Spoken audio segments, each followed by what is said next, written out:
Sa huling halalan, muling nanaig ang boses ng taumbayan. Marami ang nanatili, ngunit may ilan ding bumasag sa kinagisnang mundo ng politika, gaya ng nasaksihan sa probinsya ng Capiz.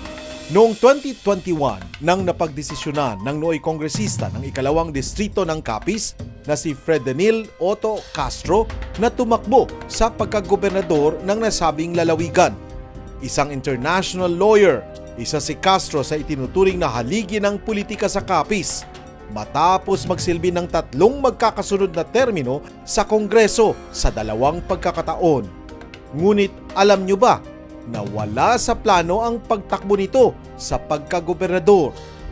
Ngayong gabi sa Isyu One-on-One, ating kilalanin si Governor Fredenil Castro ng probinsya ng Capiz.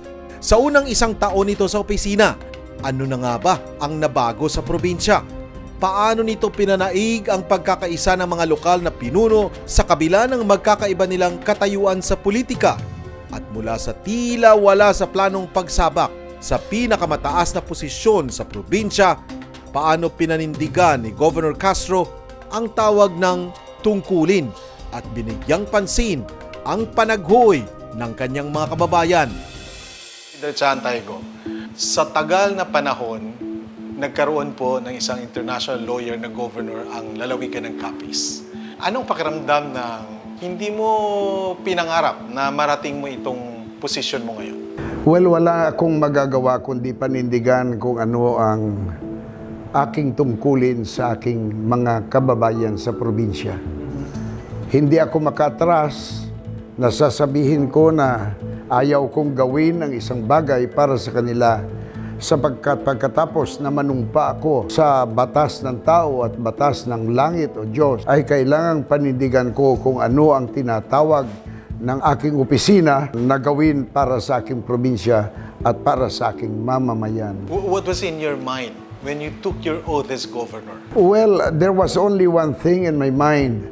I have to do what I have to do within the limits of my capacity, but even if I would stretch myself to the limit, I am going to do because the expectation of my constituents is very high. Is becoming a governor of Capiz a dream? It did not come in my wildest dream that I am going to run for governor. So what was the reason why, number one reason why you ran for governor?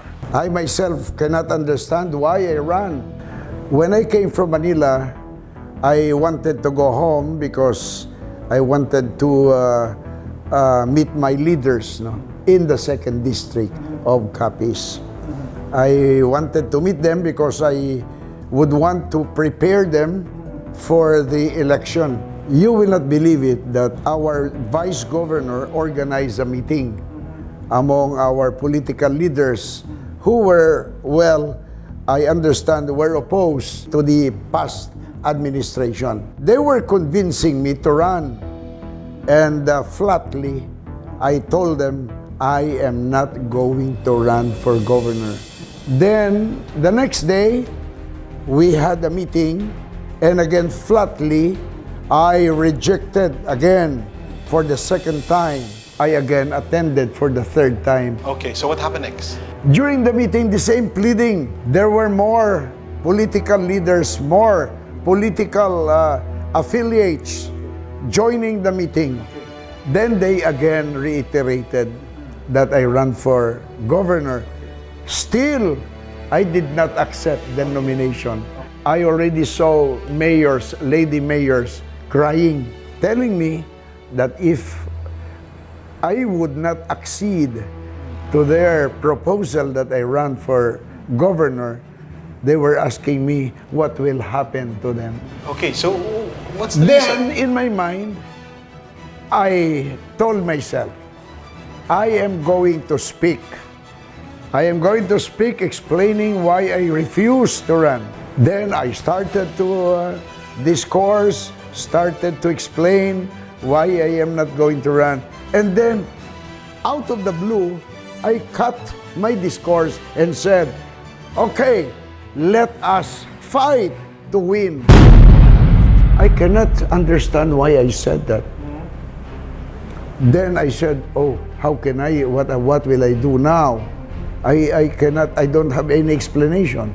But I simply blurted out, nasabi ko lang. Okay.